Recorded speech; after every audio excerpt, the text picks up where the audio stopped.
You probably have noticed there has been a range on Bitcoin currently. We have the very well-defined lows and we have a well-defined high region rejected here, pretty much rejected here, and obviously support found here and support found here. So we have a high and low, and then not only the high and low we also have this beautiful midpoint of the channel, which recently has been very, very well respected as resistance, and then likewise as support earlier today. So that's currently what we have based of our current range. And as we know, we would never really exclusively just trade TPO or only trade Eagle sessions. You know, we can obviously mix in other forms of technical analysis such as parallel channels, Fibonacci, etc. But what we're going to go through tonight is primarily trying to focus more on these aspects of the trades themselves. Okay, so what are we looking at here then? We obviously have, if this loads, sometimes you see that glitch that you just saw there where sometimes it doesn't, it looks like it's loaded but it hasn't. To fix that glitch, by the way, you just have to zoom out and go back, and then you'll see a load more sessions appear. So that is a glitch that happens quite often if you've ever seen it. To fix, zoom out and go left, and they suddenly all appear. Anyway, yeah, so currently we are trading in Eagle session 3, and what do you notice here? Okay, I'll try and do this in a asking questions type of way, and you can think of the answers in your mind. Obviously, you know, you can't speak to me back here. So what's the first thing you notice about the point of controls? So that's the first thing that we're gonna, you know, Eagle sessions are really, you know, what's the word I'm looking for here? Very much centered around the point of control of the previous session. And so what's the first thing that you notice in this current uptrend? Okay, first thing, it's pretty easy to tell we're uptrending because each session is continuously going higher. Okay, each you know, and what's the point of control thing that we're looking at here? Well, the thing is we're seeing continuous higher, you know, higher levels of the point of control. So we had our first original point of control, then moving up again, then moving up again, then moving up again, and obviously we're still within this session at the moment. Okay, we've still got a little bit of time in this session we have a few more hours really inside of this session. So this can obviously aid us for the next session that appears. But currently, just for a simple fact, we are currently building up our point of controls. Okay, and obviously you can see here on a few of the examples that we have like back tested some of the point of control as support, e.g. the point of controls are going upwards, and currently they are all support. Okay, so our last session point of control is coming in at about more or less about 45,980. So we could say this is our last session point of control. So these are the sort of things that I will begin to mark on the charts.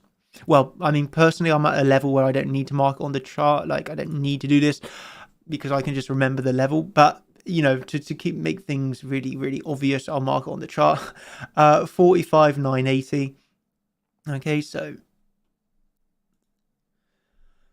previous session point of control, we'll just write here, and we will write 45,980. Okay, so this is our previous session here, point of control, and that's 45,980. Okay, so this is a level that we wouldn't really want to see lost. Okay, or if it is lost, it's not like we don't want to see it lost. I suppose it can be lost. It should be no negative thought process to us. It's just, okay, if we lose this support, you know, it's a bearish sign, isn't it? That would be a bearish sign if we lose this support level.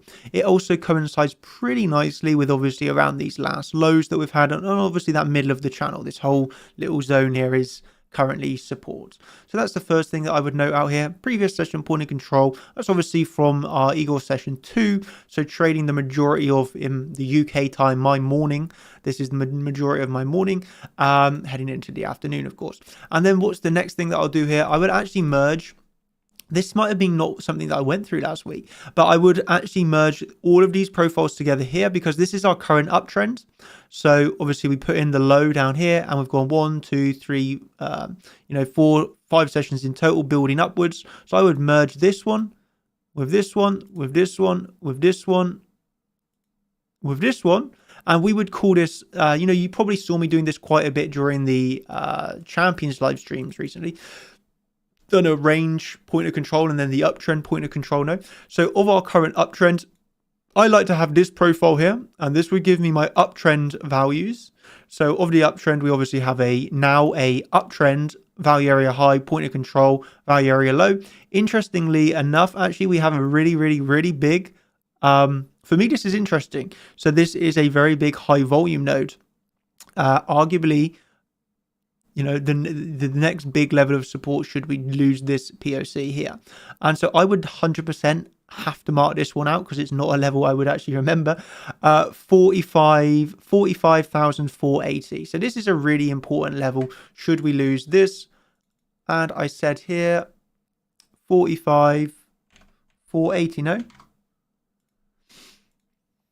High volume node about 45,480, yes. Okay, so this is our uptrend HVN, high volume node. Okay, so this for me offers a big level of support. And honestly, if I had to say which level of support I would prefer now to long again, I'll probably say the lower one. You know, this is sometimes where it really comes down to experience, because you might say, isn't this a bigger support than this? This is why it's good to have a live session though, because I would just tell you 100% every single time. If I had to look at these two levels and be telling you which one I would be more likely to think holds, it would have to be this lower level. So I would always just remove this one, because I know I have no interest in longing that level again, to be totally honest with you. Why? I suppose I can try and explain it a little bit more. This level has already been touched once. Yeah, we've already touched, well, this is the middle of the channel, yes, I know, but we've already touched the middle of the channel once and we had a nice bounce off of it.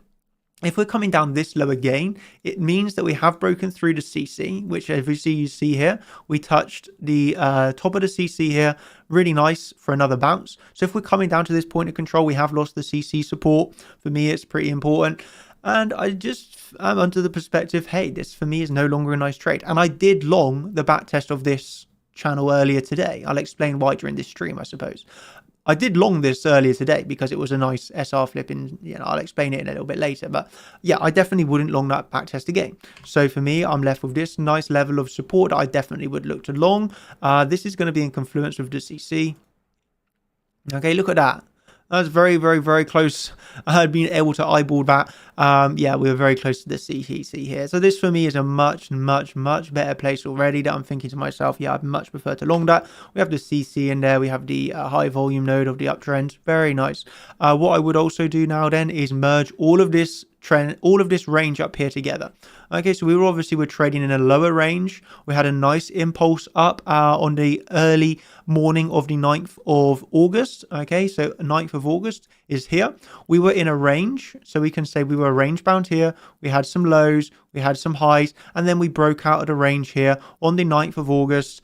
If you remember, yes, this was one of the most perfect calls you're ever going to see in your life, as I made everybody aware 2 minutes before the pump, hey, we have the brilliant CCV setup today. And literally I posted that in the group, I'm long, and 2 minutes later we had a massive pump to the upside. So that was absolutely wonderful.